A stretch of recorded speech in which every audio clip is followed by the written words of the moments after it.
Hello, welcome to another episode of HutchCast Live. I am Yeah. Zach Hutchins, aka The Gaming Hutch, your host here on The Gaming Hutch on Twitch. Joining me this week is the Ayatollah of the Controller, Mr. Jase Baldridge. Baby! All right, as you can tell, this week is a little different than what we've had on HutchCast Live so far. We only have one guest. It's only Jase, no Tim. Guest? Guest. We only have one member, I'm sorry. Co-host. One co-host here with me, not guest. No Tim, though. No Tim. Nope. So if you don't know, Tim. R.I.P. Tim. Tim is a very busy man. Not only does he work full-time, but he is also putting himself through school. He served 4 years in the United States Marine Corps and uses his GI Bill to... I didn't know that. Nice. Yeah. So he did serve. Thank you very much for serving, Tim. And he is using his GI Bill to get his master's degree in computer engineering. Ooh. So he works full-time and he is getting a master's. So he is a very busy guy. He cannot join us every week. Nice. So sometimes it's just going to be me and Jase, and that's okay. And every once in a while, maybe we'll bring on a guest. Whoa, but not this week. That's all right. Not this week. This week we have a lot of stuff to cover, Jase. Quite a bit, yeah. There's been some interesting news, and I think we're going to get into some other topics, some games we've played. Contributed to this week. All right. No, it's going to be a nice packed show. I kind of like this whole dynamic, only having two people, though. It'll make for a good show, I think, to go back and forth. I'd say let's just jump right into it, though, and go straight into some news. The first piece of news that we have to talk about is Fallout 4 DLC being announced. Yay! Finally. Oh no, I accidentally closed my page. I had the GameSpot article pulled up and now I've already blown it. You want my names that I have for the DLCs? Oh yeah. Go for it. Fallout 4 DLC was announced at the DICE Awards this last week. Yep. So right now, first of all, I'm going to say if you like Fallout 4, go buy your season pass now if you haven't gotten it yet. Yep, absolutely.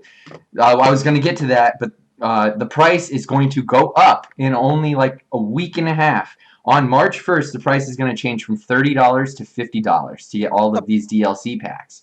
That's almost doubling the price. So if you love Fallout 4, go out and buy your DLC season pass now, before March 1st. Do you have the page pulled up, or am I rolling with this? I have some information written down. I don't have the page, but we can go into the different packages. So what it was is they announced 3 different packages. They didn't give actual dates. The first we have months. But we have months. The first part of the DLC is going to be called what? Oh, it's mirrored. I didn't notice this. Well, I'm about to flip on this stream. Oh, okay. Really? Yep. Let's see what happens here. Oh, keep talking. So the first part of DLC is going to be called, is it called Automatron? I had robots written down. Robots. So it looks like it's going to be called Automatron or something like that, and it's going to be coming out in March. I believe this DLC pack specifically was $15 on its own, because they did give it price ranges for each one, and this first one I believe was $15. Okay. And this will be the first little part. The second. What do you do in robots? How about you describe it, because I don't really know. Okay, from what I understood from my gathering is you go and you fight robots. It's very electronic robot centered, where you go and you fight robots, you kill them, you take parts of those robots and you take them and you build your own robots. Oh yeah. That's what it was. I did hear about that. So it's gonna be fun. I don't know. I like the robots and I like the idea of being able to build stuff. I wonder how in depth it's gonna be. Right. So if you look at a lot of the other Fallout, stuff, there is a lot of crafting. Mm-hmm. I don't really think that it'll be a whole lot different from what the game has already implemented. You're just going to be using different parts to create different things now. I want a sweet badass robot partner though. I mean, do you think it's gonna work like did they say, is it gonna kind of work like a companion? Like you build a robot and it then follows you, or are you building like armor pieces, or how does it work? You build automatrons, like robots who move and fight and shoot and kill, and I don't know how big they can get, or like their size limits, but you start with the base one, I guess, and you go and you fight and you kill other robots and you take their parts and you add it onto yours and you can make an army of robots, I guess, or just one big one. Or but for $15, you better be able to do some cool stuff with it. Yeah, that sounds like a. I mean, but here's the deal. You know that I kind of gave up on Fallout Yes. 4 early. I only got about 25 hours in, and kind of gave up on the game. So this specific piece of DLC is not the one that excites me. Yeah. Of the season pass. Which is understandable. Yeah. The second part of the DLC is going to be known as Wasteland Workshop, and we should expect to get this one in April. Now, I do know the details of Wasteland Workshop, or is that what it's called? No, I named it Catch Creatures. Catch Creatures. Yeah. Well, that's exactly what it is. They're turning Fallout into a Pokemon game, Yeah. and you go out with traps, and you essentially, it's the Fallout Michael Vick simulator. Catch Too soon? Too soon? soon. Oh, I'm sorry. Well, so essentially, you're catching a bunch. You can go out and catch dogs. You can go out and catch creatures. You can even catch raiders. And at that point, you turn around and then you fight them in an arena. Like Raiders. Raiders. Yes, we can. Thanks, you Berman. can catch anything that you fight. Essentially, you can catch in the wasteland and then put them in the arena to fight against each other. This piece of DLC standalone is only $5. Yeah. Which is that's interesting to me. It means right. it's going to be a very small piece. It's obviously won't change the game all that much. I'm wondering how the arena will work. Will it be a thing that they actually insert into the game, or do you have to like build it yourself, or is it something that you can craft and you put in one of your town? I'm sure it's a mixture of both. Just like on the crafting of the game, you can make. They have prefab like houses. Sure. That you take and you can put out, and it has the living room, and it has the upstairs. Some of them, it has the roof, it has the walls, it has all that shit. Or you can build the walls yourself and make whatever magnificent building you want. Like I made a 5-foot tower or a 5-story tower to house all of my people in. Instead of building separate houses, Sure. I just built one giant house. And 2 floors had beds, and they could go sleep in those.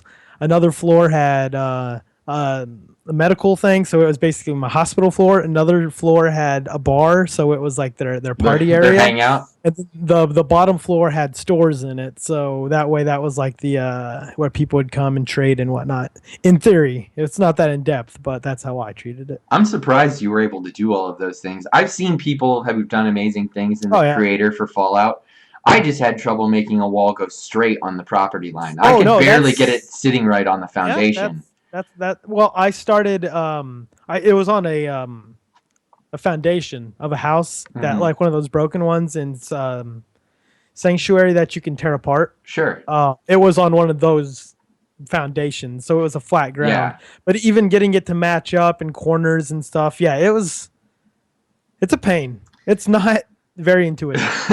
For sure. Well, that was the second piece of DLC, and like I said, we should expect that in April. The third piece of DLC was referred to as Far Harbor, and this is the Far Harbor. So this was taking place this is supposed to come out in May, and I didn't read up a whole lot about this one, but this is the one that seems like the big story DLC. This is the story expansion, basically, yes. So it's taking you to a completely different wasteland. A whole new landmass. Isn't it? Did I hear it right? Then heard it was in Maine. Is that where, or am I just am I creating stuff in my head? I couldn't tell you. I'll believe you. Yeah. If you want to sell that point, I'll believe you. So if it's not taking place in Maine, it should be taking place in Maine. Bethesda, you should go make a DLC in Maine. But let's just say it is in Maine. But anyway, it's called Far Harbor. It's going to take you to a completely different wasteland. It'll be essentially the big story DLC. I think they labeled this one as a $25. It's like right under the price of a DLC, like the season pass right now. It's almost the same price. Right, which is why if you're interested in this stuff at all, you might as well go out now before March 1st. Buy your season pass when it's only $30, because the story DLC is $25 alone if you end up buying that alone. You might as well just get the other 2 packs that come out, the Robots pack, as you like to refer to it, and Fallout Pokemon.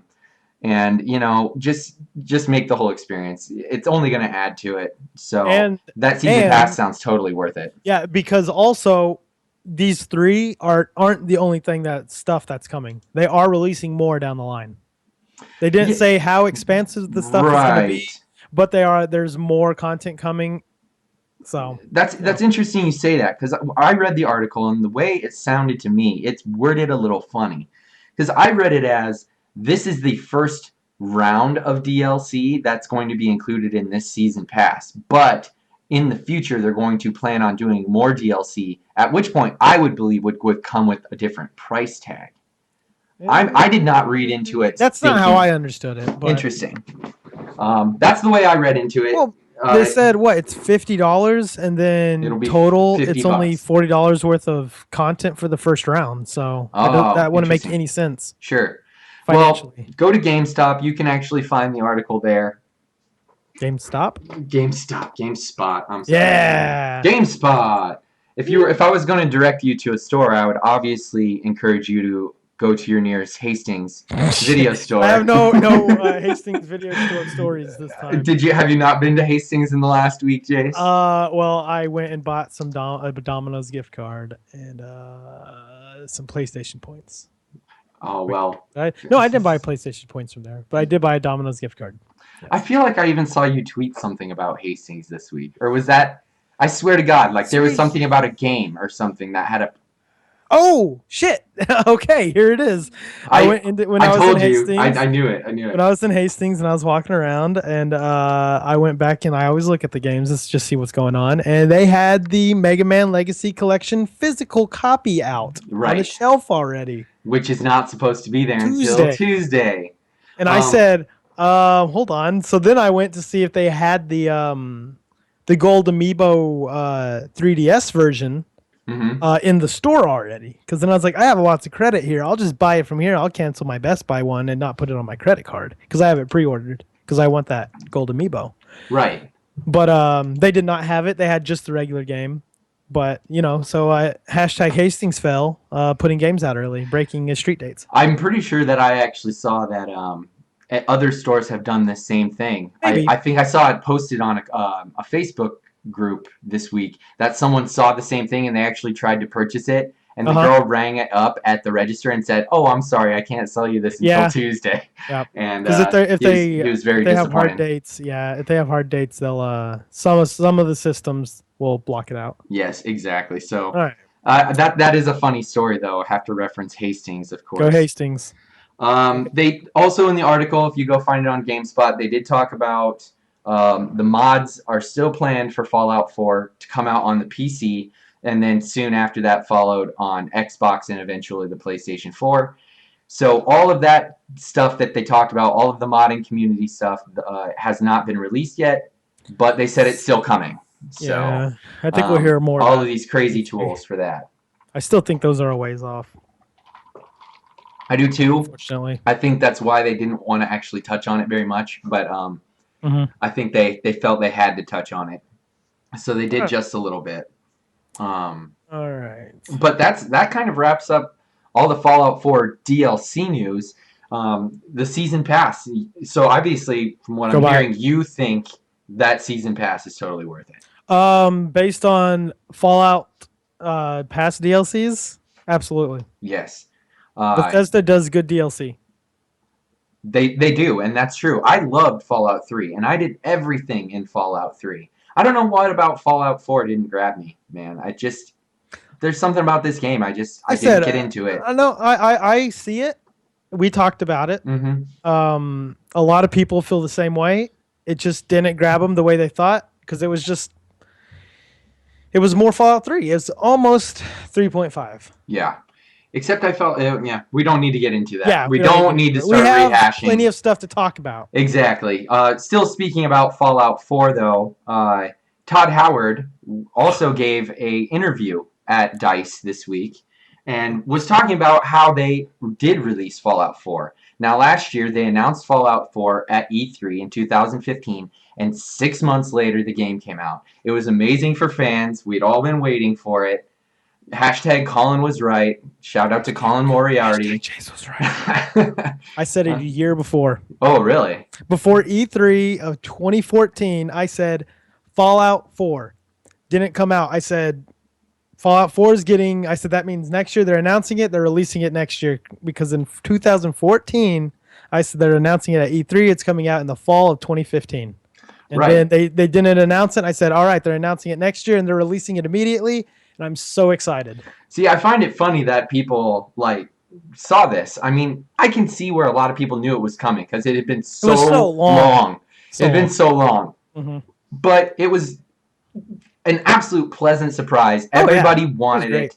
The how they announced it and then how they marketed it leading up to it was absolutely incredible. And that's what Todd Howard was talking about. Oh, yeah. It was a house on fire when it came out. I mean, fucking everybody, it's like all anybody talked about because it was still the buzz from 5 months earlier when they announced it. Exactly. And it was just so cool what they were doing. A AAA title announced and immediately. Yeah, announced only half a year before it was actually I don't know if we're going to pull quotes or anything. I do have the article pulled up. Did you have some things that you wanted to point out on it specifically? Because I was just going to cherry pick off of it. Yeah, sure. Andrew Goldfarb wrote over at IGN. He just quoted some of the things that Todd Howard was saying, especially things like, quote, "I would like that to become the norm," unquote. Okay, see, I was going to say that. I think that above all things is what we should walk away from here. Is that, do you agree with this, Jase? Do you think all AAA games would benefit from doing this 6-month announce period?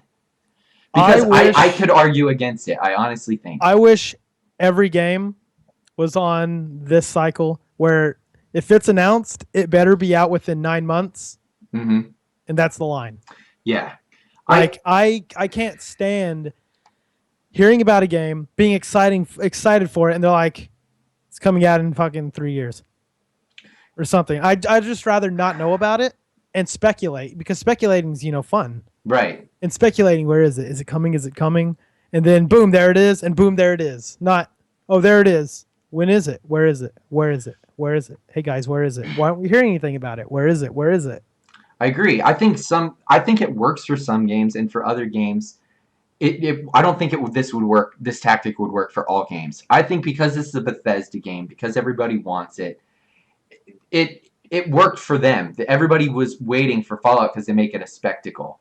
Now, if you really look at it, most Assassin's Creed games are only announced 8 or 9 months before they come out. That's because they release it every year. Exactly. But so for them, they're already on that period, but nobody talks about how they only announce their games 7 months before they come out. I know that's because they're annualized. It's expected. Yeah, but that's why people freaked out this year because there's not going to be one. They had to make an announcement to say they didn't have a game coming, which is so weird. It's the exact opposite of Fallout, where it's like, oh well, we get one every 6 years. Make an announcement saying your game comes out. Assassin's Creed, sorry, we've made one every year for 6 years. We better announce we don't have a game coming out. Well, even then, they can't announce Assassin's Creed. I'm not saying this is a good point. For 2015, sure. And 2014, be like, we got a game coming out next year, but we also have this one out this year. So of course, those ones are all 6 months. Yeah, I'm not saying it was a good point. that was like complete opposite. But yeah, game. Back in the day, absolutely. You get it out there, you get people excited, you get them talking, you give magazines and stuff time to make their articles, make circulation, make sure it gets reached out to enough people out in the world. But now we have the internet, and the internet's so vast, and we have social media and people sharing stuff on Twitter and Facebook and Instagram and Snapchat and LinkedIn and Grindr and I don't know, fucking everything. YouPorn. That's what people going to YouPorn for everything. If something is announced and everybody knows about it immediately. Right. So, like the old marketing style, it just doesn't make sense in 2016. This announce it, let the just crowd go crazy for it and want it, and that hunger is still going to be there 5 months later. Is it going to be as strong, a year and a half later? Is it going to be any stronger? Is the thing, because in my mind, whenever a game is announced that late or early, I guess, it just gives me more time to dwell on it and be like, What's taking so long? Yeah. Or is this going to be as good as I think it's going to be? Here, let me keep looking at stuff. They're going to keep releasing demos or these features that you just read and immediately it feels like you just looked at it and it's old by the time it comes out. Right. But they announce it and they're like, boom, here it is. And then 6 months later, boom, here it is. You can play it. It's still fresh. It's brand new still. And that's why I think the short span of window, like if they are not sure, even if there's a chance it can get delayed outside of 9 months of it being released, I don't think they should say a word about it. Right. Nothing. Not a thing. Right. I think that the what you're saying completely makes sense. I was trying to play some devil's advocate with you, but of course, I mean, it doesn't really work because I like devil's advocate. You're completely right on all of those points that you're making. It makes so much more sense for them to announce things like they are now. I'm sick of things happening like Final Fantasy 15, which was Versus 13. It's now been talked about for 8 years. We're talking about The Last Guardian, which got announced. I don't even remember when that game was announced. 2008 or something like that. It was a long time ago. And now they've still went. They re-announced it and then they've went black on it again, and we still have no idea what's happening with that game. It's supposed to come out this year, but they haven't said anything about it. Yeah. So now that worries me. Like, I'm not worried about that one. I think that's safe. It'll probably come out this year, but I think it's come just on. part. I just think it's part of the thing where we've known about it for so long. Do they need to keep showing stuff until it's close and like they know it for sure? And they're like, here it is. Well, they showed it the last time they showed it. I thought it looked like garbage, and I don't even want to play it. It looks terrible. I thought it looked exactly the same, and I'm more. I want to play it just to play it because what it is. But I don't know. I don't think it's going to be that good. From what they showed last time, that looked so boring. It was ridiculous. I don't even care what the graphics look like. I don't care anything. That game looked super boring to play. I mean, I'm going to say this is the last thing I'll say about this release schedule thingy. Sure. Just imagine if, say, E3 last year, they announced the Final Fantasy VII remake, right? Yeah. Everyone went ape shit. Yep. It's now February, and all you hear is people doubting it and like wondering, is it even going to come out? Is it even going to come out? And you can already tell it's going to fly back up, but it's already that doubt. Just think if that game came out last fall, 5 months after they announced it, right? That thing would sell. Fallout, just like Fallout 4. It came out in November, and it was the third highest selling game of the year. Right. And it only had a month and a half. Not every game is Fallout, though. And that's true. Could be. If they market it right, it could be. Well, there are plenty Nobody cared about Fallout 3. Nobody cared about Fallout 3. That's totally true. I agree with you there. Fallout 3 is what made the Fallout series popular. I don't care what anybody says. Revisionist history or any of that bullshit. Barely anybody played Fallout 1 or 2. Nope. Even if you go back and look at them. And then No Man's Sky is another example. We've heard so much about this game, I'm to the point where I don't even know if I want to play it. It's like, good lord. And trust me, I will play it. I know what you're saying. I very badly want to be a space pirate. But I'm space pirates. But if they have talked about this game for years and years now, and we still don't even know it's supposed to come out this year. But they've been talking about it for at least I think they gave 2 or 3. An actual summer release. Usually they're just a year. This one they've said the summer, second quarter or something. We'll see. I really hope I really do hope that game is a VR game also. VR. Oh my god. That's the only explanation. The only explanation. I super hope it is. If it is, I'm going to get lost in that game if it is. So I'm very excited for it. All right. Well, I also think it's kind of funny. I had to point this out before we leave this Todd Howard quote. It's the fact that after he says all this stuff about release dates, he puts in there that Bethesda is working on 3 other massive projects, which means, okay, does that mean at E3 this year you're going to announce a bunch of projects and they're all going to come out this year? As long as they don't announce it, I'm fine. If I don't know anything about it, I'm fine. Because those 3 big titles could be anything. Yeah. Well, what if it just comes up and it's like Elder Scrolls? And then it gives the new title for the new Elder Scrolls game, and then it doesn't say anything else. And it's just like, oh, okay, because that's going to be 2 years out. I was going to say an Elder Scrolls isn't going to come out for 2 years. Exactly. So I'll be mad. Yeah. And I'll probably No, I won't. I'll send an angry tweet to Todd Howard, but I won't. Right. So I thought that was kind of funny. You pointed out how hypocritical that was right before the show. So if that Little ends up dog. being the case, absolutely. That's the definition of hypocritical. Yeah. All right. Well, moving on. Let's talk about something else. Here's introducing one of my dogs, the little Lily. She's gonna hang out. She's barking. Let's move on and talk about some Street Fighter V. Now, Jase, are you much of a fighting game person? Nope. No. Okay. Oh, although I do have a fun little note later. Okay. Well, I used to really enjoy fighting games, especially growing up. I was really into Street Fighter 2. Everybody was into Street Fighter 2, though. I didn't play much Mortal Kombat, but Street Fighter was my jam. And especially in high school, me and all my buddies played the crap out of Street Fighter. Then got really into Street Fighter 4 again when the first Street Fighter 4 came out. So I actually had a little bit of excitement building for Street Fighter 5. Side question. Sure. How many Street Fighter 4s are there? Good God, who knows? Exactly. That's 18? All you need to say. I bought the original one. I bought it when it first came out. I think it's so funny that they're on 5, and yet there's been about 30 Street Fighter games. Yeah. Oh my gosh. And then that doesn't even count the Alpha series and all of the other garbage that they. No, I was counting those. You were? Okay. I don't know. I was just counting anything that's a Street Fighter because they have like Street Fighter 2 Turbo, Tournament Edition, regular, Turbo Street Action version, arcade, HD remix for PlayStation 3. 3 Alpha Omega, fucking I don't know. Yeah, there's those titles. Just they're like, what's another cool word we can put in there? Well, amazingly enough, that's funny you bring that up though, because Capcom was very specific with Street Fighter V of saying there will only be one iteration of Street Fighter V. We're not going to do Super Street Fighter V. We're not going to do Ultra Turbo Edition. We're not going to do all this other crazy shit like we did with 4. They're going to have one version of this, and everything, all of the updates that come out, all of the new modes, new characters, everything that's going to come out in the future is free. Okay, I was going to say until next year when they release Complete Edition. Well, that's what they're saying, is they're not going to do pay DLC. They're going to release new characters. They're going to do all of that new stuff, and everybody who buys the game will just have that added to them. And they've already given a list of stuff that they're going to be adding.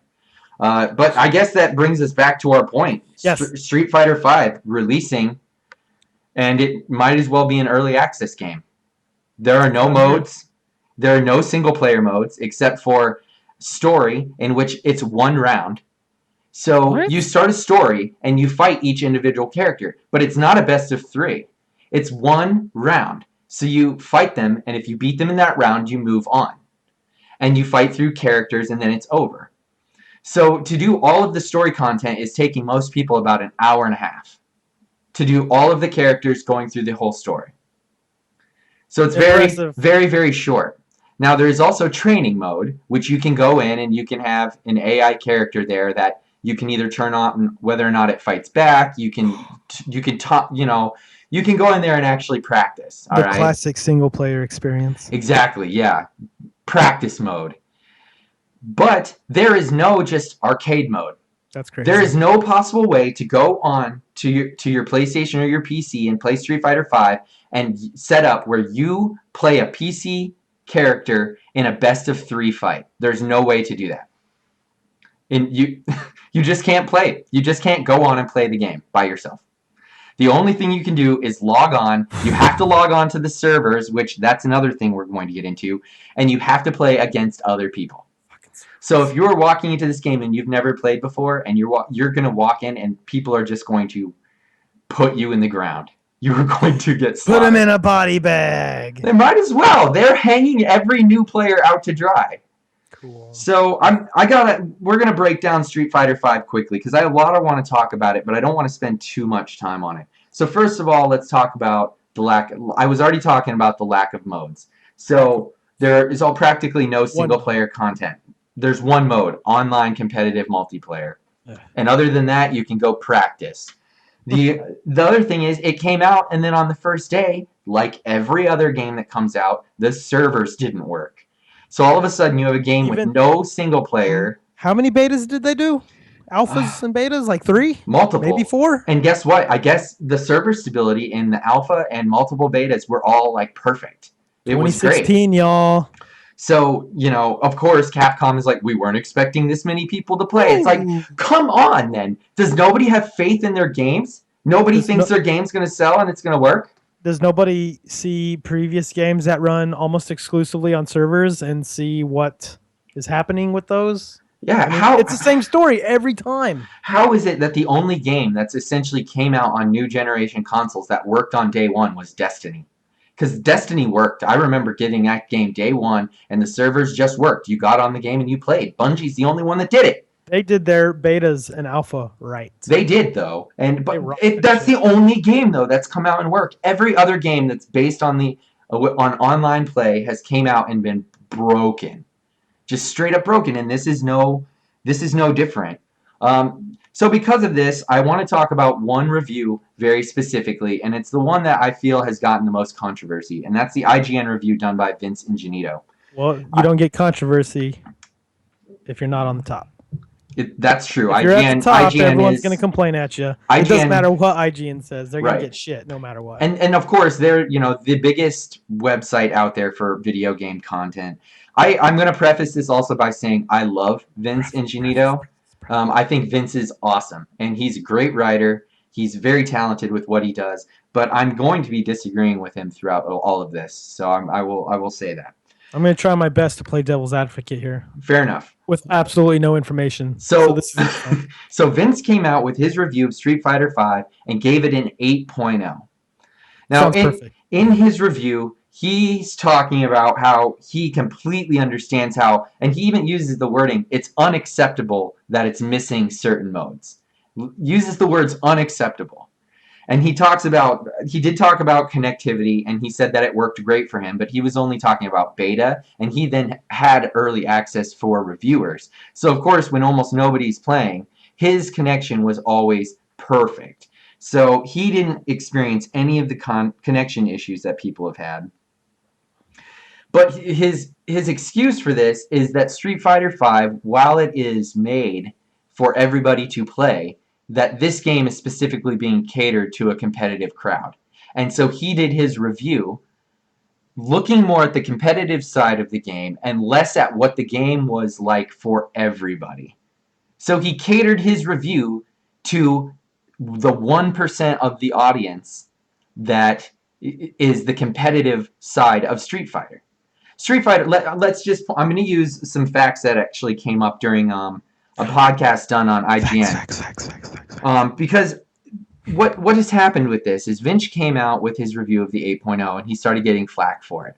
So they addressed it this week on the Overclocked podcast for IGN, where Vince, Dan Stapleton, Mitch Dwyer, and Miranda Sanchez actually talked and defended what Vince was doing in his review. And eventually, what it boiled down to was Vince was saying that he did cater it to that competitive crowd, and that's the type of people that are going to love this game. What has happened though? I think that it's really messed up for people who come and read this, and they're more of a player like me, where I just want to pick up Street Fighter and play it with buddies. That you really can't do that. There is no way to do that.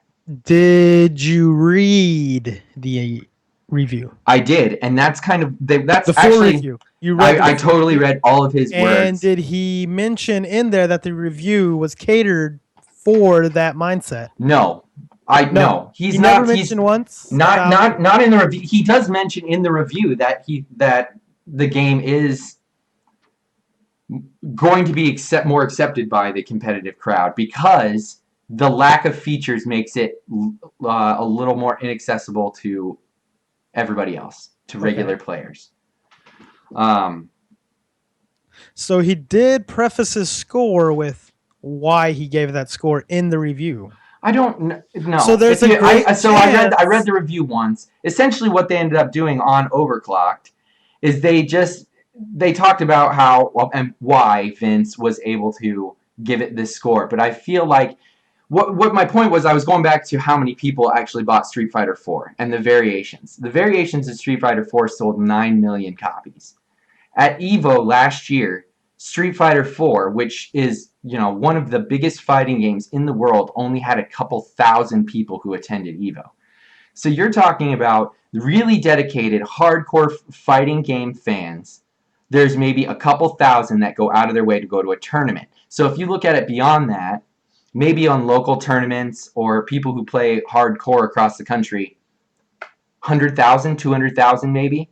And out of 900 units sold of that game, that's a large portion that Vince did not cater to in his review, in my opinion. Does that make sense? If someone goes out and reads his review and they're not part of that hardcore fighting fan, fighting, game genre, and they look at that score, they're just like, hey, an 8. Game is going to be great for me. I love Street Fighter. IGN is on the record of saying their scores, like all the writers, they say none of them want the numbered score. They have to give it a numbered score. Yeah. In the review, he said this game is catered more for the competitive crowd, and you are taking his review to heart. That's your own fault for not reading the review and just taking the score at face value. That's your own fault. Buyer beware. Right. Buyer beware. I think that my biggest issue, I just ended up rambling and not making enough points when I was trying to defend that. My biggest issue with what went down is that they're all just saying, read the review. Go in and read the review. Read the review. Read the review. Know who is doing the review. I completely get that. But read the review. But when you read the review, it's the things like I said where Vince is like, it's glaringly missing modes. Like that it is stripped down. There is almost nothing here. And he says that the game is as basic as it comes. Even the amount of fighters that there are is lower for a Street Fighter game. So Vince is pointing out all of these things that make the game, that this is modes that are just gone. Mm-hmm. How can he's still trying to justify a score of an 8.0 by saying, oh, well, the mechanics are good. Well, great. You can't use the mechanics if there's nothing you can do. If you're not really into going on and getting your ass handed to you time and time again, or spending a shit ton of time in practice mode. But in the review, he did say it was built to cater towards the competitive market. Correct? I guess. And so therefore he's saying this game is made for the competitive market, so I'm reviewing it for that. And that's the score he gave. And if you don't read the review, it's your own fault. Right. For not comprehending what the score means. I get that, and we could argue review scores all day. Like I said, I'm playing devil's advocate here. I get that. So what Dan would said during the Overclocked podcast is he was like, "Look, if we could have reviewed this game for two different people, we would have reviewed it for the competitive market and given it an 8.0. If we would have reviewed it for the casual market, we could have given it a 4.0, and both reviews could have been legit. But you can't just take the average of those and give it a 6, because then casual people are going to be like, oh, well, it's only a 6, and competitive people are like, oh, it's only a 6, this game sucks. So they were talking about the dilemma of... So they give it the high mark. Right, so they're like, oh, well, you give it the better one. Okay, I gotcha. So then people are enticed to go actually read the review because they look at the number and they're like, oh, I wonder what they say about it. So I want to point out... folks, read reviews. Right. But what about all those people who don't read reviews and just wanted to buy a game for Street Fighter? I want to point this out. That sucks for them, but that's not IGN's fault. Right. So one of my best friends, his name is... we're not going to bring up his name, actually. I do play... Joe Blow. I actually play pool with him every single Wednesday. And he loves playing video games, and he especially loves Street Fighter. Well, he was hanging out at his house after the game had come out. Drinking a little bit, got a little swirly, saw that there's a new Street Fighter game, and out of nowhere makes a terrible decision in the middle of the night to purchase it, downloads the game, and realizes that he can't even play it unless he's playing online. So he ended up playing like 2 matches, and got his ass handed to him, and then was like, oh shit. And he now realized that he doesn't even want the game. Yeah. He's upset that he purchased it, because he's like, he came to me and was like, how do I just play the computer? And I'm like, you can't. And that royally pissed him off. Yeah. So this is a guy that he bought Street Fighter because it's fucking Street Fighter. Mm-hmm. And that all of that stuff is gone. He's not a dude that's going to go to a video game website. He's not that kind of gamer. He plays shooters, and he plays Mortal Kombat and Street Fighter, and he'll play Madden if you ask him to. Like, he's a normal dude. Did you direct him to Twitter at Capcom? Do they make Street Fighter? They do. Okay. Did you direct him to Twitter at Capcom and tell him to voice his opinion there? Because that's not an IGN matter. That is a. He does not have Twitter. That's not the type of dude he is. Tell him to write a letter to Capcom, To Capcom in Tokyo, Japan. What's funny? Zip code 4. Yeah. Well, what's funny is this guy is not. I mean, like I said, he's not.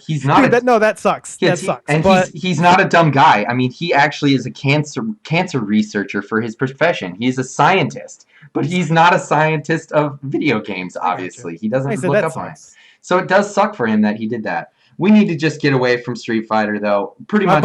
I bought plenty of Harvest Moon titles that sucked because I go in with a mindset that is going to be like the old Harvest Moons, and it is not. So, we've all been there. We have, and then there's times where you continue to support a series even though you know that you don't even like the game anymore. Yeah. We're going to talk about one of those series later in the show. Yeah, we sure are. All right, let's move on. Hey, guess what? Last week, something really important happened. It was the 4th birthday for the PlayStation Vita. Woo! On February 15th, the PlayStation Vita turned 4. Without a hitch. Everybody was in the streets celebrating. I danced naked through my house. I mean, why wouldn't you? Yeah. It was a big time. Changed all of our lives. It changed video games. Never been the same since. It broke the bank for Sony. Broke the barriers for. And by that I mean it almost made them go bankrupt. Remember all of those? I'm just kidding. It didn't do that. Remember all of those great first-party games? Those first-party exclusives. Let's name them. Uncharted. Now you go. This is a game we're playing. Uncharted, Golden Abyss. Your turn. Killzone, Mercenary. Fuck. Freedom Wars. Your turn. Technically, Persona 4 Golden, because it is exclusive to the Vita. The Golden version is. I'll give you that. Dude, I just had it. Little Big Planet had a title on Vita. Little Big Planet Vita. Tearaway. Oh damn, that was a good one. I'm gonna call it there. This is gonna get hard. I can think of one other one. Can you? What is it? Gravity Rush, but it almost doesn't count anymore because they did a remastered. Ooh. But technically Gravity Rush, because remastered is not the same game. True. So I love the Vita. Yeah, but not very many exclusives that came out. But it's a great indie machine and PS1 classics machine. I played a lot of Shovel Knight. I played a lot of Rogue Legacy on that console. Rogue Legacy is great. Mm-hmm. Pro tip: if you want to go digital, this was my first digital-only machine. Wow! And what I did was I have 2 memory cards. You know those things that doomed the Vita, from the beginning? Because they were so expensive? Ooh, proprietary memory cards. I got 2 of them, and one of them has my Vita games. The other one has PSP, PS1, and Final Fantasy games. And I keep one of them in the memory card slot, and I keep the second one in the video game slot. So I have both of them with me at all times. So if I'm like, I want to play Final Fantasy VII, I'll put that one in and play it. And if I'm like, I want to play Shovel Knight, I'll pop that out, put that one in. Nice. I have 60 games at my disposal at any point in time. Wow. So wait, what I got a 64 and a 32. A 64 and a 32. Okay. I had to order 64 from Japan. Wow. I have one 32 gig card. That's all I use. If I'm not playing the game anymore, I delete it off the system. And if I'm going to play it again later, I'll just re-download it. Most likely, at any given time, my card is almost always full. And if I add something to it, I'll just remove something else that I never got around to playing or whatever. There's a few games that I've always left on there. Persona is obviously one of them. Obviously. I've left also all of the Final Fantasy series on there too. So. Hey, you wanna give a shout out to? We have 5 people in the room right now. Hey, all right. And Dragonfly, thank you for being in the chat. We do take questions at the end of the show, so stick with us and you can ask us questions as we wind down. Let's move on from the Vita, though. We do obviously, both me and you are Vita Love it. supporters. Yes. We do love it. What's your favorite game for Vita? That's how we'll leave off. Mine is Persona 4 Gold, obviously. Actual Vita title? What's your favorite Vita title? I just need to know for posterity's sake.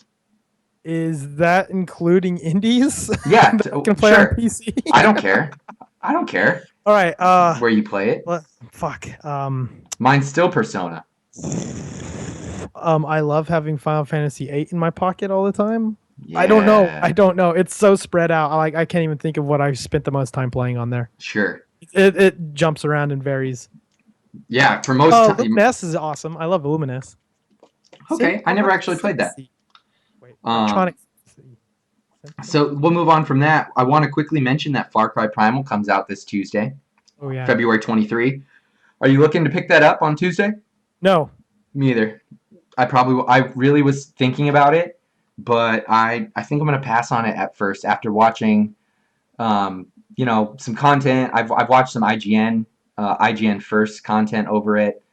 I also watched some streamers playing the game. Now that game is actually in the wild for some streamers, and they've had it up playing. It's not that I'm not interested in it. I think it looks great. I really do. But just at the moment, I don't know if it's that I'm sick of open world games right now or what it is, but I just don't need another open world game. No. I really don't. I never even finished Far Cry 4. No, and see exactly. I didn't finish Far Cry 3, and then eventually 4 came out, and I got 4, and I just felt like I was playing a different version of 3. Yeah. And it didn't change that much, which I didn't really expect it to. I accepted it, okay, this will be, just more of that. But for this Primal, after watching some streaming of it, it just looks like more Far Cry 4. So it's just more Far Cry 3, just in a different setting. And I'm like, that's just not appealing to me right now. Mm-hmm. And like you said, I have kind of open world burn right now. Totally. Like I said, I'm down with arrows, and that there's no guns. I think that's pretty cool, but I'm not gonna spend full price on it. Like, I might get it on Black Friday this year or something, or if they do some sell in the summer. I really don't know. I don't know when I'm gonna pick that up, if ever. I feel like a lot of Ubisoft games end up going on sale very quickly after they come out. Like, give it a few months, and there'll be some sort of flash sale or something where we can get it for half off. Yeah. So I still don't know if I want to spend half off on that, though. Right. And with the Division, which we'll also be getting to later in the show, coming out right around the corner at the beginning of March, I'm worried about spending $60 on this game and then just losing it in the mess of the Division once that comes out. Division. So at this point in the show, Jase, I'm going to turn it over to you for a little bit. You said you had some quick hit questions you wanted to do this week. All right. When I was looking up stuff for the show, I was seeing little snippets of happenings in the news that I'm interested in or have been interested in. And I was just to get to know you a little better, a little more of your background. Like I said, these are going to be quick little things. You can expand on it if we want. It'll be up to you. All right. So first thing on the list. Let's do it. First one. Iron Banner is this week. Are you going to participate? No. Okay. We mentioned fighting games earlier. Another game coming up is Pokken Tournament. Do you know about Pokken Tournament? I've heard of it, yes. It's the Pokemon fighting game. Pokemon/Tekken fighting game. Right. And I said, whatever. I don't care about this. But I was looking at some stuff the other day, and I guess it's more Pokemon than it is, like, the fighting style and stuff. It's more Pokemon than it is Tekken. Sure. So I'm like, real-time Pokemon fights? Yeah. That sounds intriguing. Right. I just wanted to get your thoughts on this idea of real-time Pokemon fighting.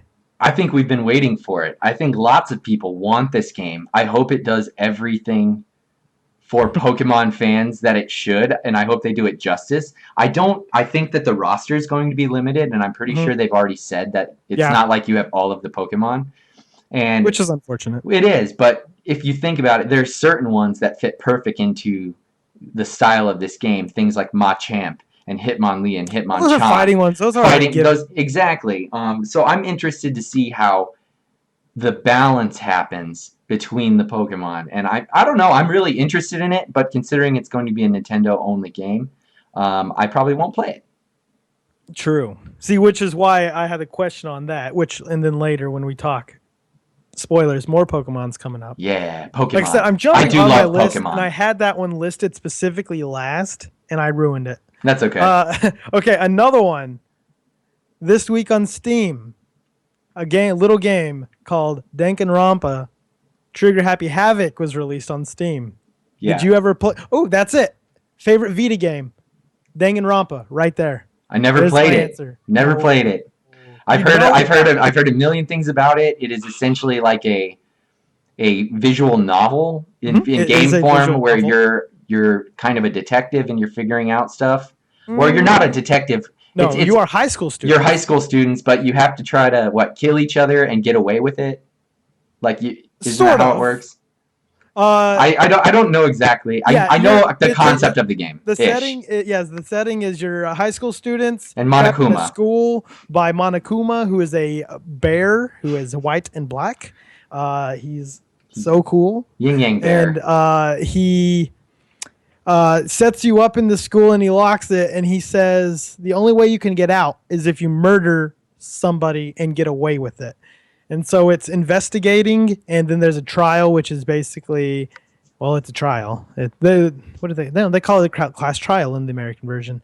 But yeah, it's there's a lot of killing and pink blood and thinking, and just the setting of it is awesome. I love the games. I'm super excited for the third one that's coming out as an anime in the series. There's been 2. Right. And then there's been a spin-off, which isn't the same type of game. Yeah, I heard that the spin-off was like the whole gameplay is different, right? It's definitely different. It's like a third-person shooter. Oh, okay. That is very different. Think the difference in, it's not the exact, but like the contrasting style of like, say, Final Fantasy VII to Dirge of Cerberus. Oh, okay. Yeah, it's kind of like that where Final Fantasy VII isn't Danganronpa, but it goes drastically different. But Dirge of Cerberus isn't too much different from Ultra Despair Girls. Okay. Which was the spinoff. But yeah, there's that's on Steam now. It's available. If you don't have it on Vita, go buy it on Steam, play it, and have a great time. It's so fun. I love that game. And I love the second one. All right. All right. Next one. Little Netflix action. Oh, hey. Did you ever watch The Unbreakable Kimmy Schmidt? Do you know about The Unbreakable Kimmy Schmidt? I watched, I think, the first 2 or 3 episodes where she breaks out by herself, and then, where like she finally is out, kind of on her own. Yeah, they get out. They find them. And like, then society finds them. And it's not that I didn't like it, but it didn't really grab on with my wife either. And when I watch TV, it's almost exclusively with my wife. Okay. So because she didn't really find it funny at all, your wife has no sense of humor. She just has a different sense of humor. We watch things like Cheers and Frasier, so she did not like the humor in it, and we did not continue to watch it. All right. Well, they just released a teaser for season 2. Oh, okay. Well, I watched maybe 3 episodes of it. And I know that people really love it, so I wasn't hating on it. But, I know. We all have our different. Yeah. I don't like Seinfeld, and I get shit for that all the time because Seinfeld's terrible. I don't like Seinfeld. I don't like Seinfeld either. So frickin' Skype 5, perfect. All right, second one. I just started watching it today. I just heard about it yesterday. It's called Love on Netflix. I've seen that on there. I have no idea what it is. It stars Jillian Jacobs, who was oh my god, I forgot her name. She's on Community. She was the blonde. Oh god. Like the main girl blonde that's really cute? Yes. Okay. But I know who you're talking about. And she plays this thing in with these TV shows now. They have a lot of broken characters, like people who aren't like, your perfect chipper happy people. They're all like messed up, and like, those are like Netflix has a few of them, like Master of None with Aziz Ansari that came out at the end of last year. Like those characters are broken. They're not as bad as Jillian Jacobs. she works in radio and she's just kind of messed up. She just broke up with her weird boyfriend on and off thing, and then it has this other guy, and I don't know what his name is, but he's very annoying and I don't like him. But he reminds me of me, like his awkward socialness and whatnot. Like I was watching it and on like I got 5 episodes in, and after the first couple, I was like, God damn it, this guy is me. I don't like it because he's really whiny and he's super nerdy.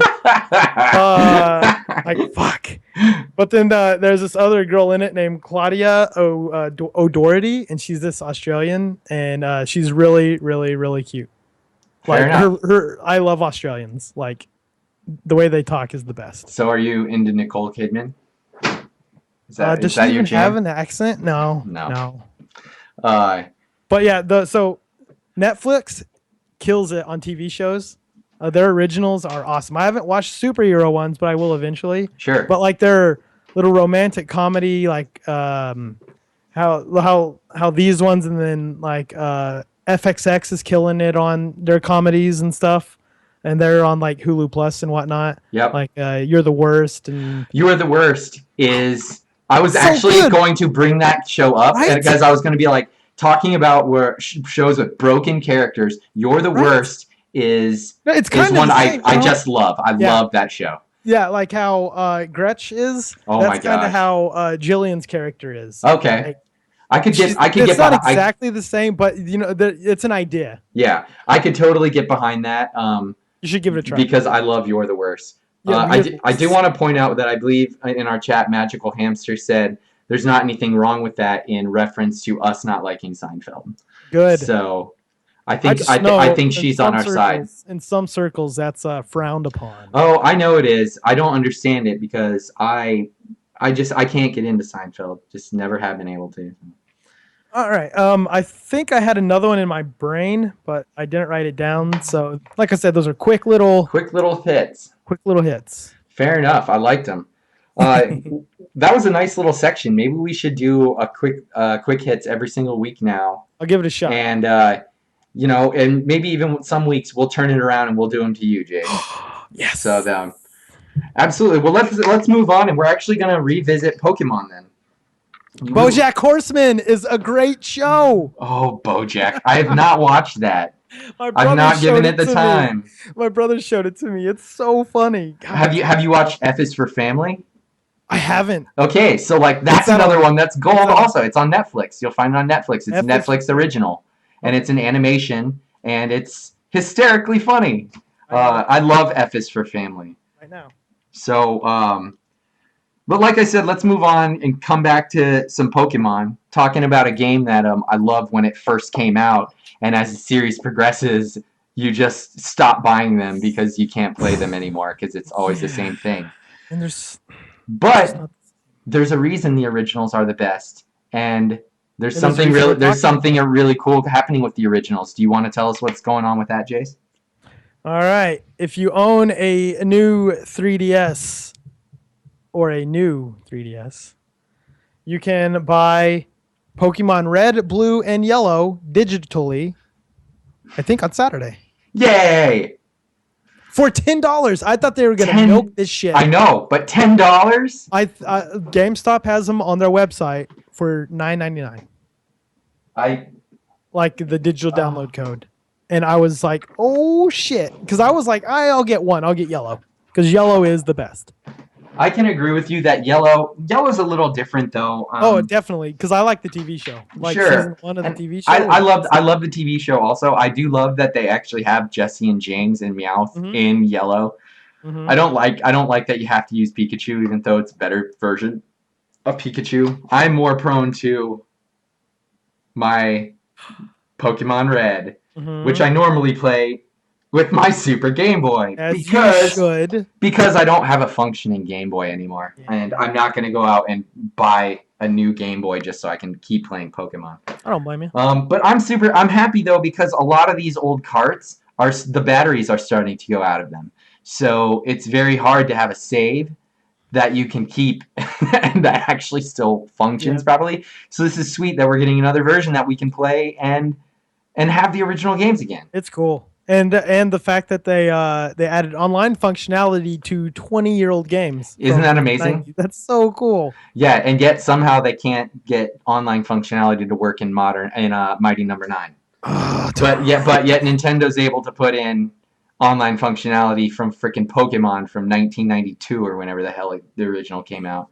It was early, right? Was it 92 or 94? 20 years, 1998. It was 98 that game came out? 96 in Japan, 98 in America. Uh, Wait, no. That's not right.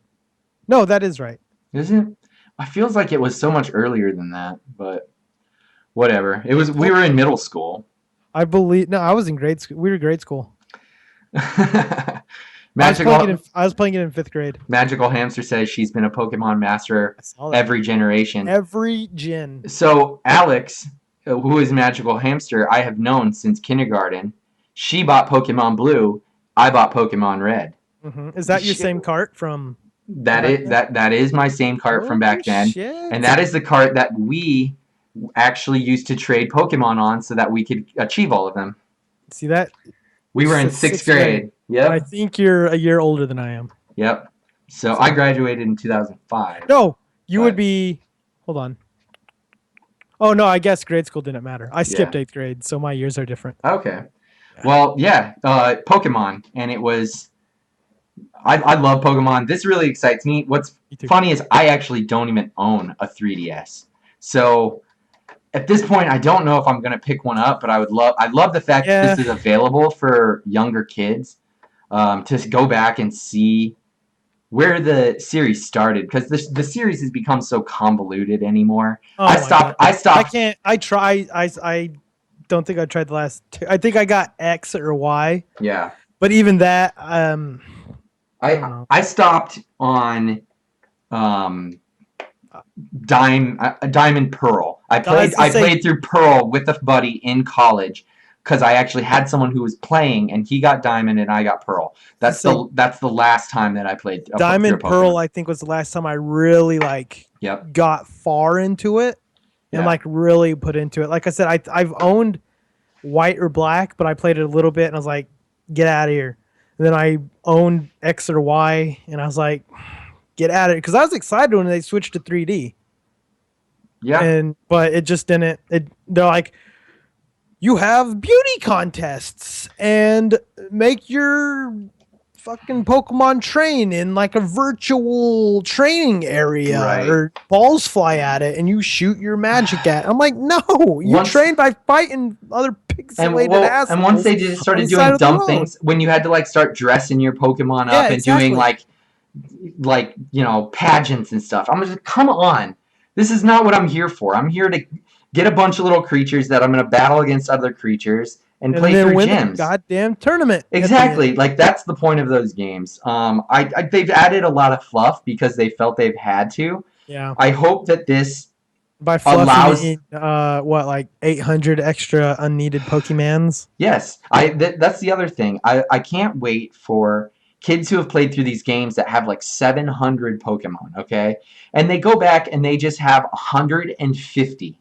And I don't think there's probably going to be a way to get Mew in you would think that they would put a way to get Mew so that you could get all 151. Well, wasn't he in yellow? I don't remember. Pretty sure he was in yellow. I don't remember. I don't know for some reason I thought that the only way you could get Mew, maybe it's because I'm thinking of Red Blue, that the only way to get Mew was there was a very specific time where you could get it. They gave them away at cons or something, and you had to be there, and they would hook up your Game Boy, and they would do a trade. Oh, maybe I'm thinking of Mewtwo. Mewtwo is different. You can catch him in the originals. That's probably what I'm thinking. But Mew, the 151st Pokemon, I think it was exclusive back in the day. And you would think that they would put some way to get Mew. Maybe. We'll see. I'm guessing that they're going to have that in there. Okay. Anyway, I love Pokemon. Yes. I want to pitch to you a Pokemon game, because this would be the greatest Pokemon game ever made. If it doesn't involve MMO, just get out of here. No, it's not a fucking MMO. I don't need no MMO shit with it. Well, then you're not going to pitch the best Pokemon game possible. I will, because the best Pokemon game already exists, but it's not even a Pokemon game. and it's called Ni no Kuni: Wrath of the White Witch. And I love Ni no Kuni. It is Pokemon, but guess if Ni no Kuni just worked like if Pokemon worked like Ni no Kuni, that game would be amazing. I want the battles to be like that. Come on, did you play Ni no Kuni? I tried. You tried? What do Yep. you mean you tried? That I don't game. know. I was bored. I fell asleep 2 times while trying to play the start of it. Oh my In the god. middle of the day, right like when my schedule was different. That's I don't know. I'll go back eventually, but I don't know. It didn't get me. That's another game that they've announced way too early. They announced Ni no Kuni 2, and now we haven't heard anything about it for like 2 years. That's What? kind of frustrating. Yeah, they announced that game forever ago that there was going to be a second one. And They then just announced Ni no Kuni 2 at PSX. They did? Like officially, yes. That was at PSX is when they showed the video and everyone flipped the fuck out because nobody knew about it. Or was it that there was just a bunch of rumors and hopes before? There's probably rumors. Like I said, speculation is fine years in advance. Yeah. I love speculation. Actual announcements, though, it was not announced until PSX in December. Well, maybe that's my revisionist history then in my you brain. were- Because I remember being super excited about hearing about that. I You've just been freaking listening love it. to Colin Moriarty for too long. That's always possible too. But yeah, that's the old versions of Pokemon. All right, you want to hear the best version of Pokemon, though? I am ready for this. Tell me all about it. Hold on, I have to get my facts straight here. Take a deep breath. February 14th, 2014. The social experiment of a lifetime began on twitch.tv/Twitch Plays Pokemon. Twitch plays So you Pokemon. you don't know anything about Twitch Plays Pokemon. Twitch, I'm guessing people play Pokemon on Twitch all the time. I've watched lots of speedrunners play Pokemon. All right, this isn't your grandpa's version of playing Twitch on Pokemon on Twitch. All right, how Twitch Played Pokemon worked. It was a modded version of the game where the actions in the game were controlled by the chat of the channel. So if you typed up in the message board and you hit enter, you're in the queue of controls. Ash or Red or whatever the hell his name was. I don't. That's okay. I'll get to that in a second. But he would go up. If you hit start, whatever start did, the menu would come up. If you hit A to select whatever, it would select it. In fights, however it controlled, that's what it controlled. Chat controlled the game completely. And it was amazing. What, was there like 4 people playing this? Okay, I'm going to throw some stats at you, all right? How could that work? There's too many people. Twitch Plays Pokemon started on February 14th, 2014. Okay. Over or an estimated 1.16 million people participated. 100, the highest peak of people at once was 121,000 people in chat at the highest point. I was in that number. I remember it.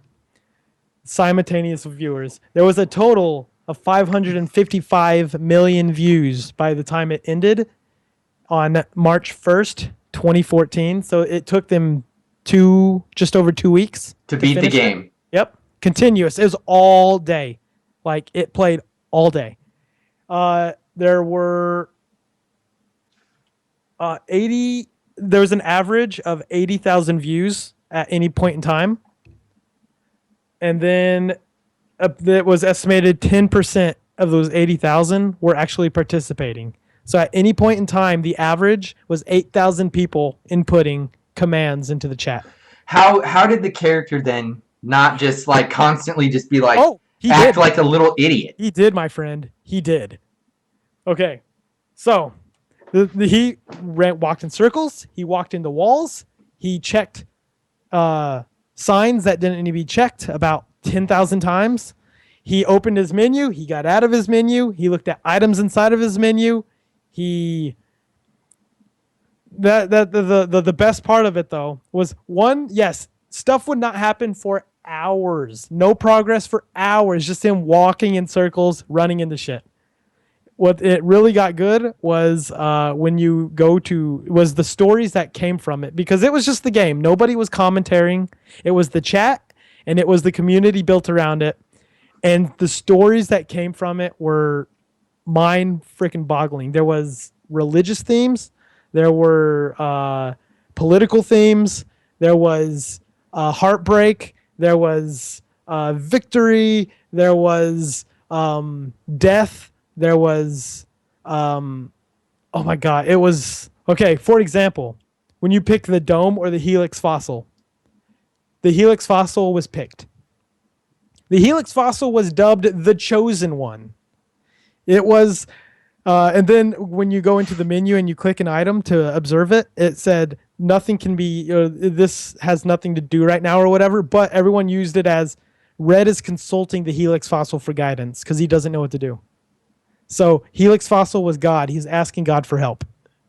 Therefore, since Helix was God, Dome was the devil. Everything that bad happened in the game was because the Dome Fossil's will allowed it.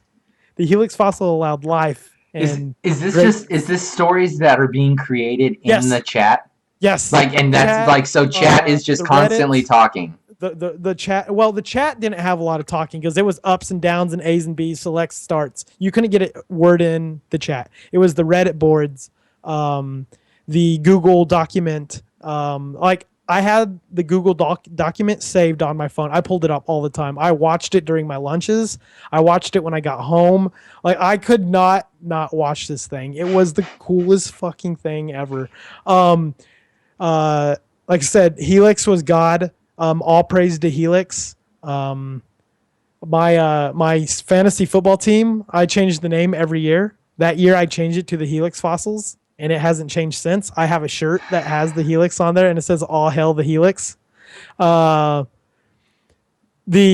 Pidgey became Bird Jesus. He was the son of the Helix Fossil because whenever they had a problem in a fight, they would pull up Pidgey.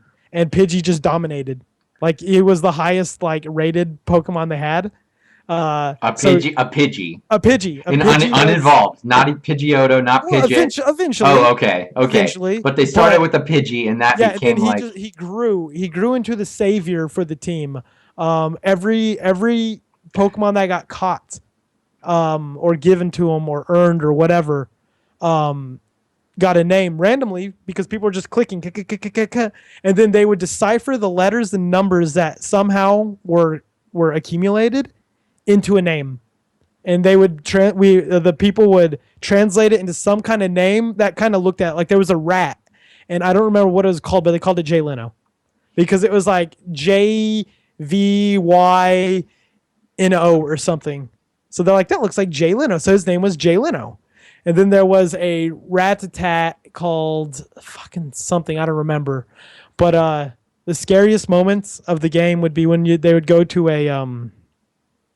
a healing station and go to the computer to add and drop people from their team, and some of them would get released. And they would be dead. They would be permanently dead to the team. So I'm gonna send you some really cool stuff on Twitter, links for art and story and all this cool stuff. I'm going to look for the Google document, and you need to just skim through it.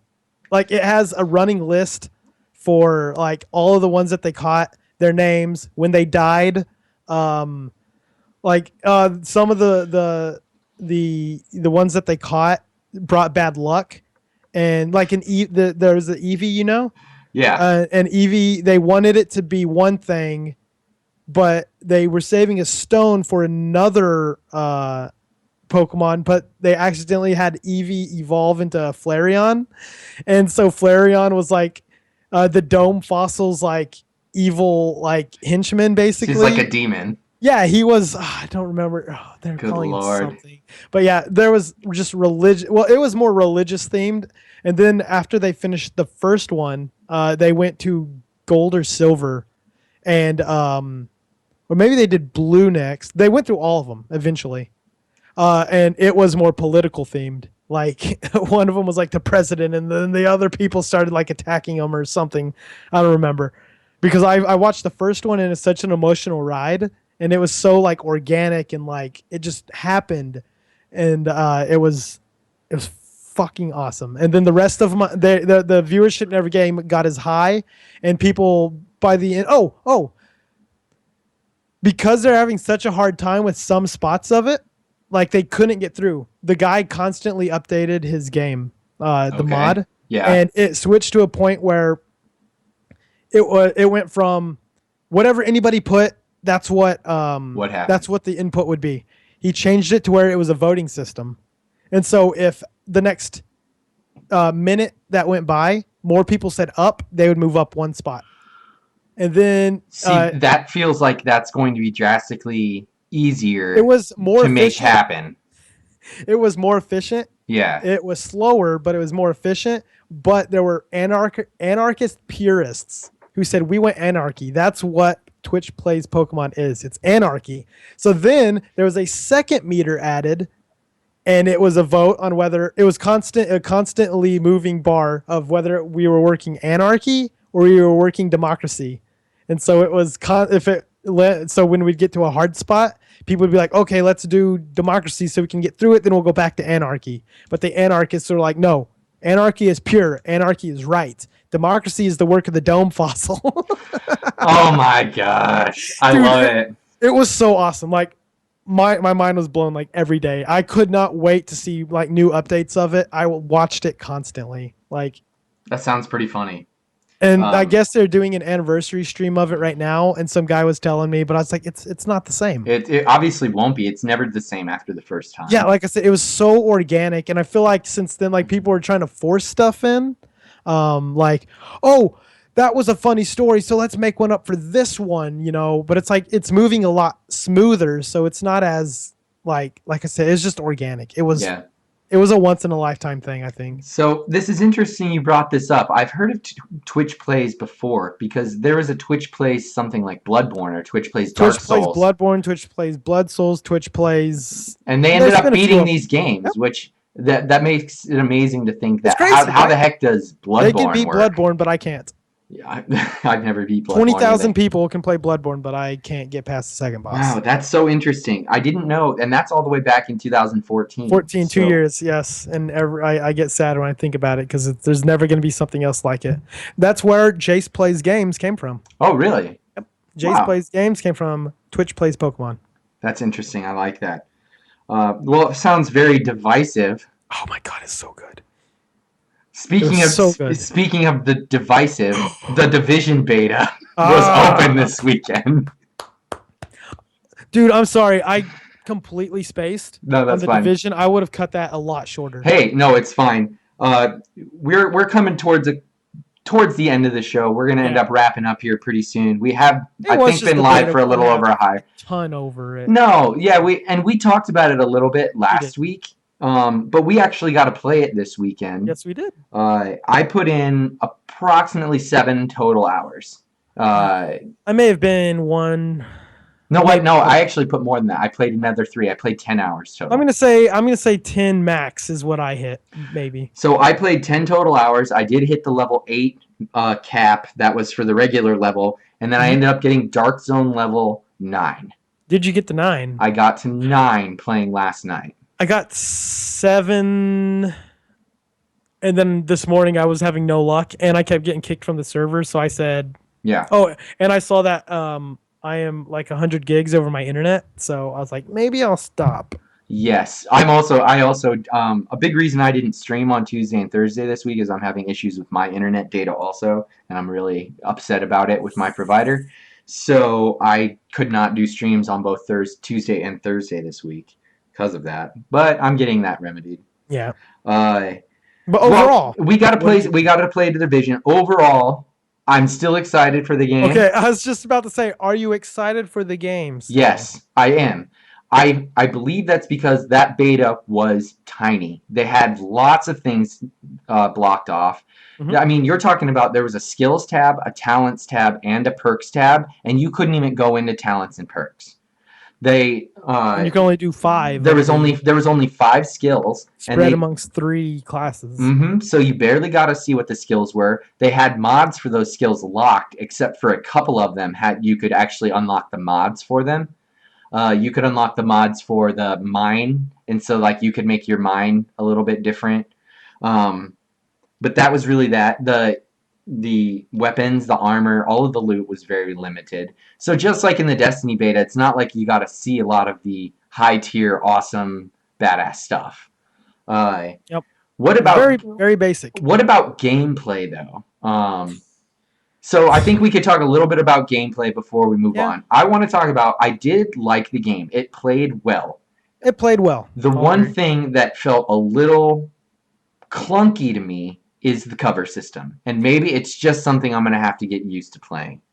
Because it's weird. It's a third-person action game, but the cover system works in a grid.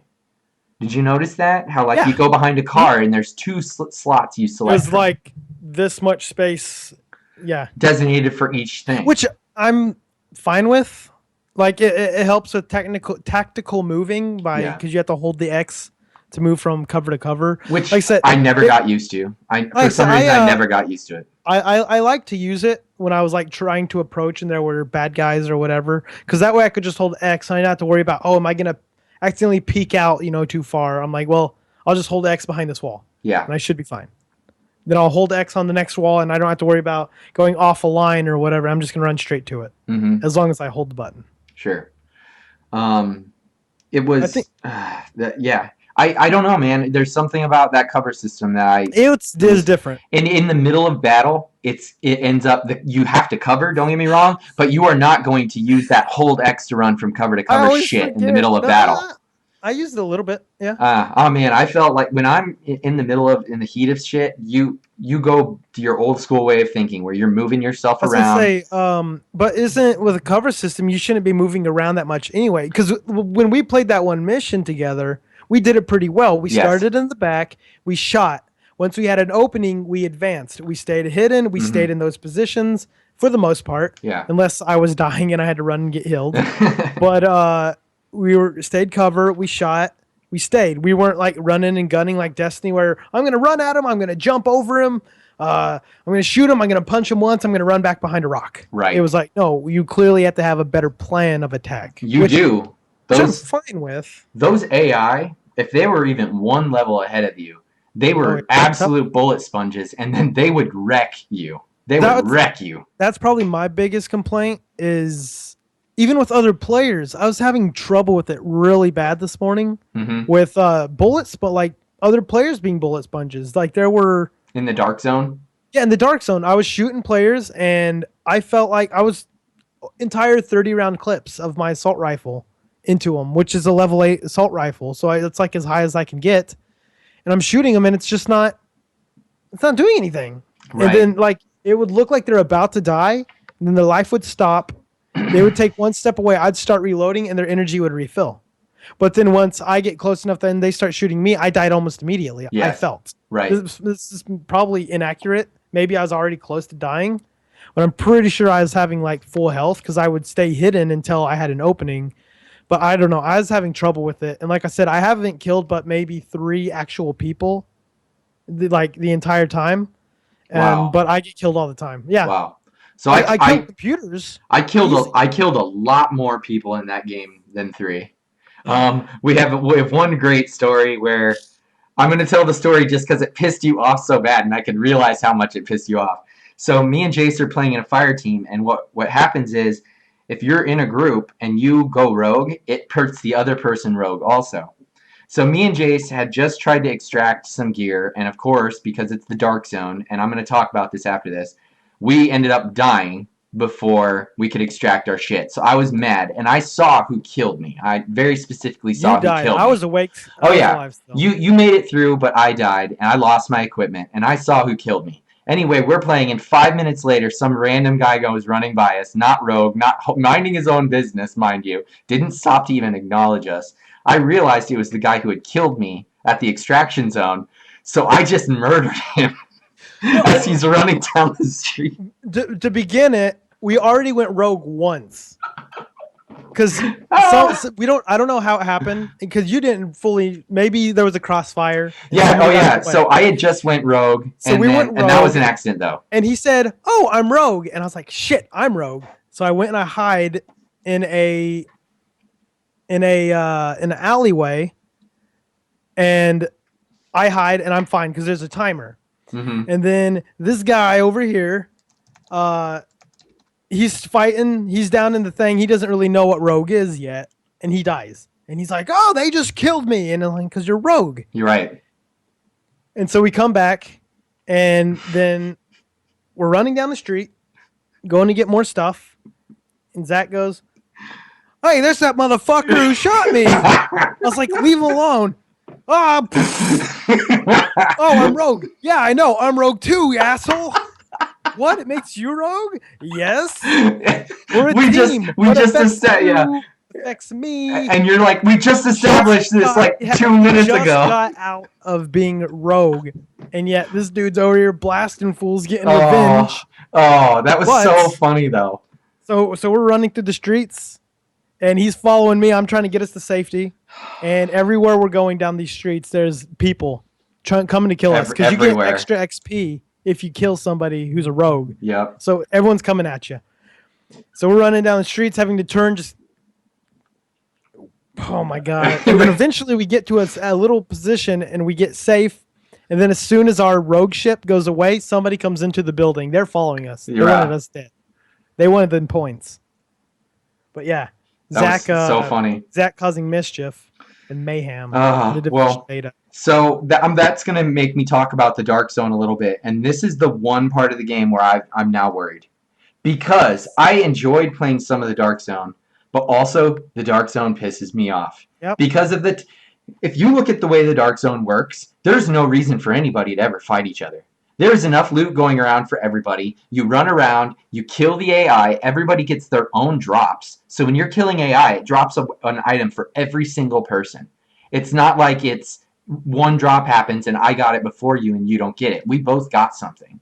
Mm-hmm. So everybody gets their own stuff. If everybody just played nice and just got your own loot, it would never be an issue. But for some reason, there's going to be people and there was people who only sit at the extraction zone. Yeah. They never go look for anything. Respect. And they just sit there and kill you when you're trying to extract. And I hate those people. Dude, I'm not going to lie. The more that happened, the more it pissed me off. But the more I'm just like, I kind of like it.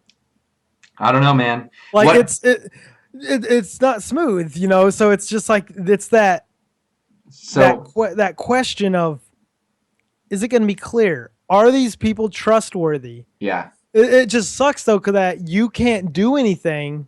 I think the worst part about it is you can't do anything until they start it. But if they start it, there's a good chance you're going to be on the losing side. Because you're going to die because they have the jump on you. That's why you have to hope that your other people who aren't even in your group that have the extraction units, everybody's on the same page and they know. Like I had this one situation this morning, and I think it played out perfectly. Like to counter this, there was one guy up there who didn't have a thing. There were about 4 of us who did, and I think we were all separate. And he was waiting up there, and he had his gun pointed at one guy. And this the rope came down, and one guy went to put his thing on the hook, right? And then the guy kind of turned to him, and I just point my gun at the guy. Like the guy who doesn't have it. I just have my gun pointed at him the whole time because I'm like, I'm not falling for your shit. I've dealt with this too many times already. So he's sitting there and he's looking at this other guy, and he turns and he sees me, and he switches and he starts doing the wave. Yeah. And so everybody goes up and they put it, and like one at a time we were putting it on the hook, and like you could tell one person turned and looked at him. And then he's kind of just standing there. And as soon as we got it hooked on, it left and he kind of ran away. Wow. So I'm like, that dude was up to no good, and we kept him in check. See, because we had the numbers as like a unit, I guess. That just seems like a rare case, man. Like I said though, but but what's funny, towards the end of the beta, I was getting a lot better at it. Mm-hmm. I was collecting a lot more gear. Yeah. Essentially, my tactic ended up being run towards the extraction zone, and if you see anybody who it looks like they're camping out, you leave. and you end up go look for more loot or something and come back when you're going to have a easy extraction. I looked for easy extractions. I built up a lot of loot at once. So everybody's going to find their own tactic to play it. I'm a little worried about Dark Zone though, just because it's going to bring out the dick in everybody.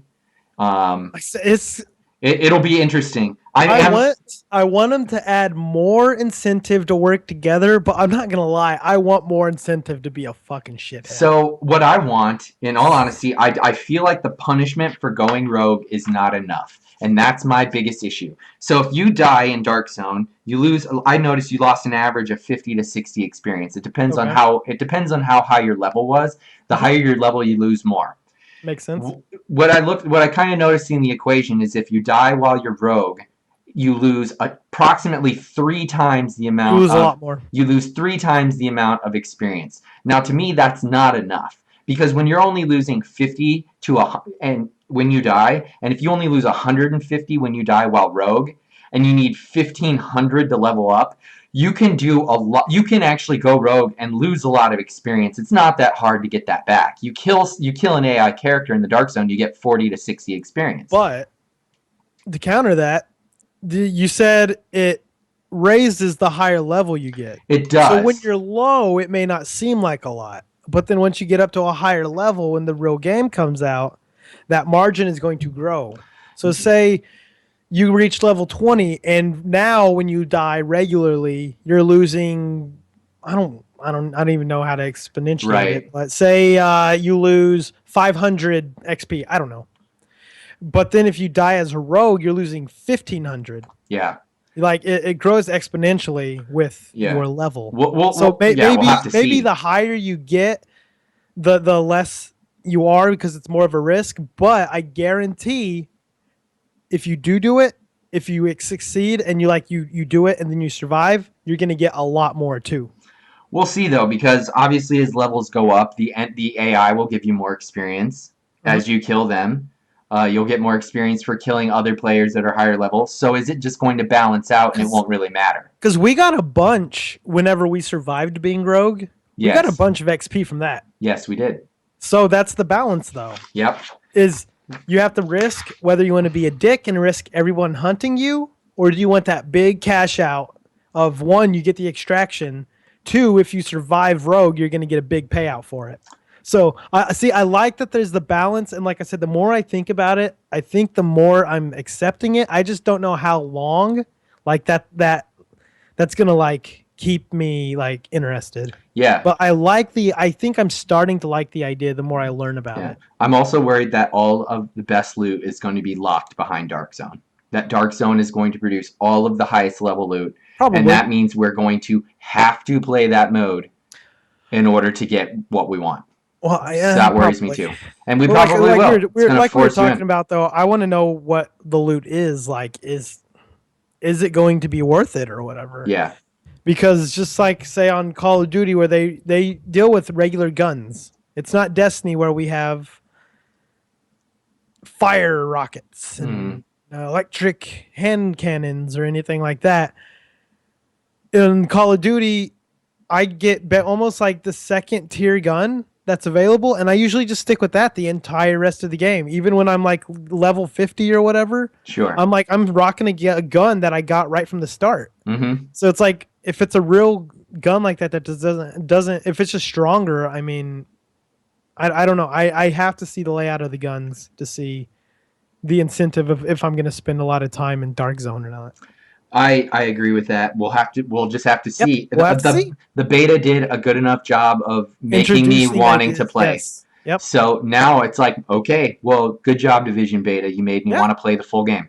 Hopefully it did what a beta is supposed to do, and they found these little quirks, and hopefully they have enough time to maybe adjust it. Yeah, even if it's only server adjustments. The servers and guaranteed the servers. They better have servers right. Yeah, if they don't have servers right, yeah, God help them. We'll see, because is it going to be another game that's broken? Is it going to be another?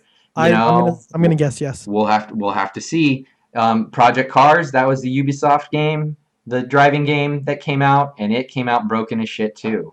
That was the Ubisoft one, right? All of them driving games come out. Project Cars was a No, Yeah, it wasn't Project Cars. It was the cross country one that where it was essentially like an RPG with cars. The crew. The crew. The And crew. that when that first came out, it was broken too. Every racing game that came out was broken. The crew was broken. Project Cars was broken. Sports have all been pretty good from what I hear. What was the really bad one? Drive Club was that was. And what's really bad? For everything I've heard, Drive Club is supposedly an amazing game now. I hear it's good now. Yeah. Yeah. Dude, I think we need to start probably wrapping up the show. Yeah. Because it's 7:14 and my pay-per-view started at 7. Well, hot damn. Let's let you get back to your WWE. We'll go watch some wrestling. I'm going to go back to working on my infamous Second Son Platinum. I saw you were playing that, yeah. So this weekend, for no reason, I just got a hankering to play something different. I put back in Second Son. I'm going to get my Platinum. All I got to do is beat the game on Expert and play it evil. So that's what I've been playing this week.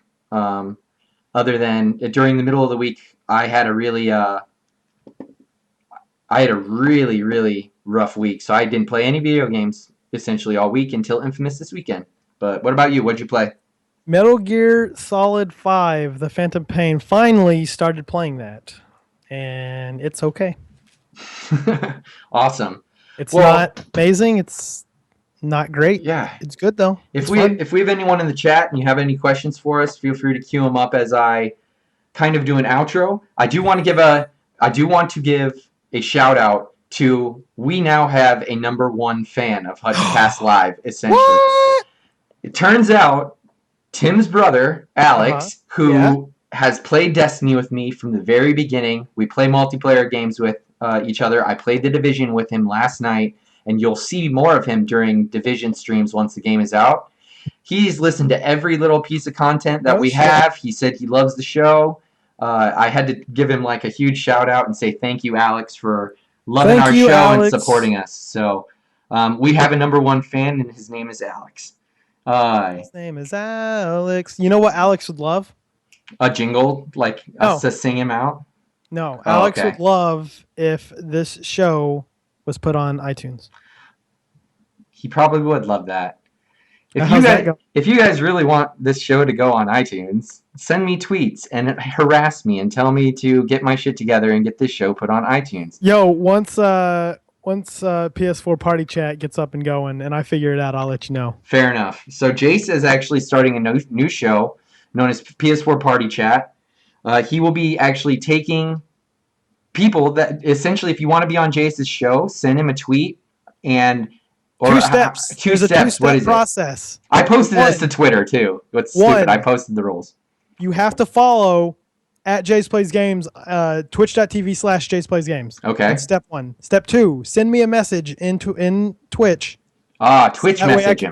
I didn't verify that, but really a message anywhere. I would like it to be in Twitch and say you want to be added to the list. Yeah. And then I'm going to go down the list. I'm going to throw people on and we're going to play games and we're going to talk about whatever. It sounds like I love the concept of this show. You're just essentially going to be talking to people who watch you play. You don't even have to be playing the same game. You're just going to have conversations. Technically, you don't even have to play a game. Yeah, you could. It's just sitting around having a conversation while you play. I love the concept. It's going to be awesome.